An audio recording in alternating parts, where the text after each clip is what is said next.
¿Sabías que en Colombia existió un hombre que superó en crueldad a los asesinos más temidos del mundo? Un hombre al que llamaron la Bestia. Y no por casualidad. No estamos hablando de una película de terror. Esto fue real. Más de 190 niños desaparecieron, miles de familias quedaron marcadas para siempre. Y lo más escalofriante, durante años caminó entre nosotros como cualquiera, mientras su mente retorcida planeaba el próximo horror. Hoy te voy a contar la historia que estremeció a todo un país y que aún, décadas después, nos hace temblar al escuchar su nombre. Luis Alfredo Garavito, la Bestia de Colombia. Prepárate, porque lo que estás a punto de escuchar no es apto para corazones débiles. Y te advierto, cuando termines este video, jamás volverás a ver la palabra monstruo de la misma manera. La historia de todo monstruo comienza en algún lugar. Garavito nació en 1957, en una familia marcada por la pobreza y la violencia. Su infancia estuvo rodeada de maltratos, abusos y un ambiente tan oscuro que parecía arrancado de una película de terror. Psicólogos dicen que de niño fue víctima de abusos y que esa mezcla de dolor, rabia y odio fue construyendo lo que años más tarde conoceríamos como la Bestia. En su adolescencia ya mostraba señales de algo perturbador: aislamiento, comportamientos extraños, arranques de ira inexplicables y una mirada fría, vacía, que hacía que muchos lo describieran como alguien sin alma. Con el tiempo empezó a vagar por pueblos y ciudades, trabajando en oficios menores. Nadie sospechaba que detrás de ese hombre común se escondía uno de los asesinos más prolíficos de la historia mundial.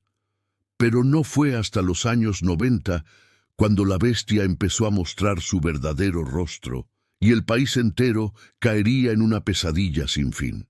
Dicen que los monstruos no nacen, se hacen, y la mente de Luis Alfredo Garavito era un verdadero laberinto del horror.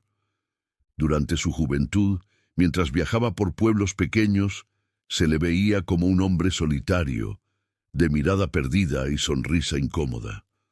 Algunos testigos recuerdan que parecía amable, incluso servicial, pero detrás de esos lentes y ese bigote común y corriente se estaba gestando algo oscuro, algo que pronto estallaría.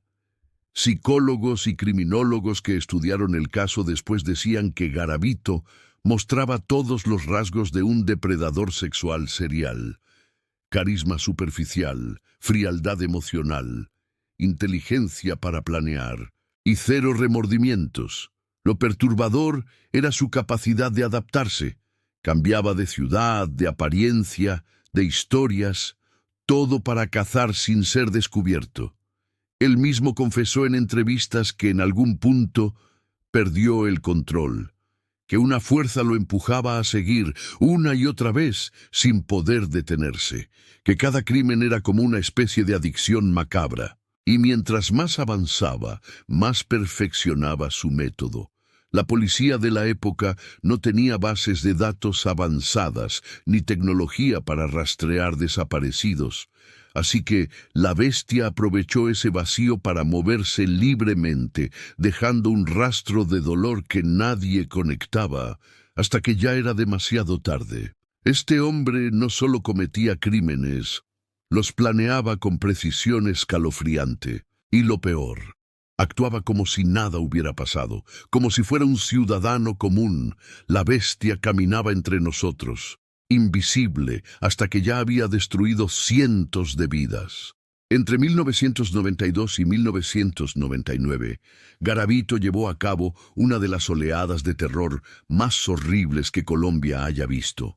Viajaba por pueblos pequeños, se ganaba la confianza de niños humildes con promesas de regalos, dinero o comida, y luego desaparecían para siempre. Los detalles de sus crímenes son tan atroces que muchos noticieros en la época se negaron a describirlos por completo. Usaba gafas, vestía bien, parecía un hombre educado. Nadie imaginaba que detrás de esa apariencia se escondía un depredador que dejaría más de 190 víctimas confirmadas. Y se sospecha que fueron muchas más. Con cada desaparición, la prensa empezó a hablar de el monstruo de Génova, la bestia, el asesino de los niños. La gente tenía miedo. Los padres no dejaban salir a sus hijos. Había un rumor constante que alguien estaba cazando a los más inocentes y nadie podía detenerlo. Finalmente, en 1999, una investigación logró conectar los puntos.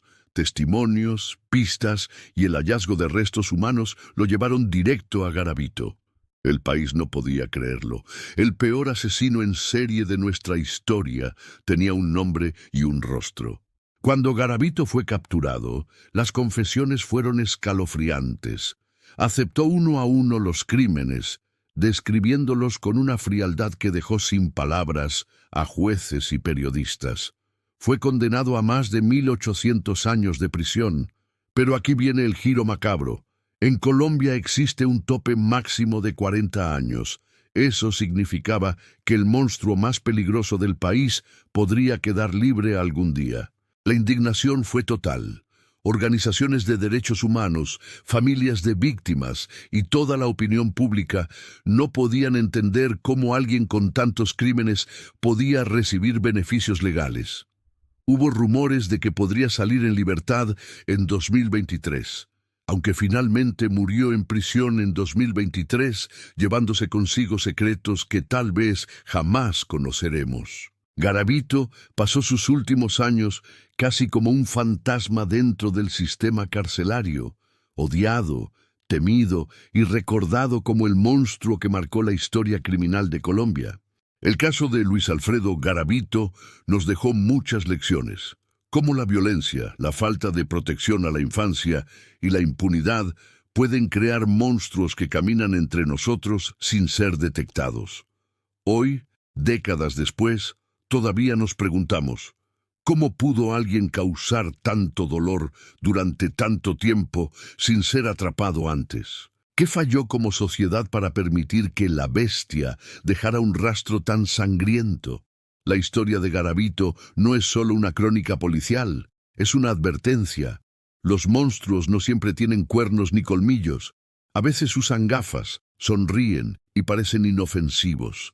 Y quizá la lección más dura es que la maldad puede crecer en silencio, justo delante de nuestros ojos. Si este video te estremeció, compártelo, porque la memoria es la única forma de que historias como esta no vuelvan a repetirse. Esta historia nos recuerda que, aunque a veces la realidad supere a la ficción, es nuestra responsabilidad no olvidar, para que algo así jamás vuelva a repetirse. Si quieres seguir conociendo más casos que marcaron la historia y que nos invitan a reflexionar sobre la naturaleza humana, te invito a suscribirte a este canal y activar la campana de notificaciones. Así no te perderás nuestros próximos relatos, siempre contados con el respeto y la profundidad que merecen.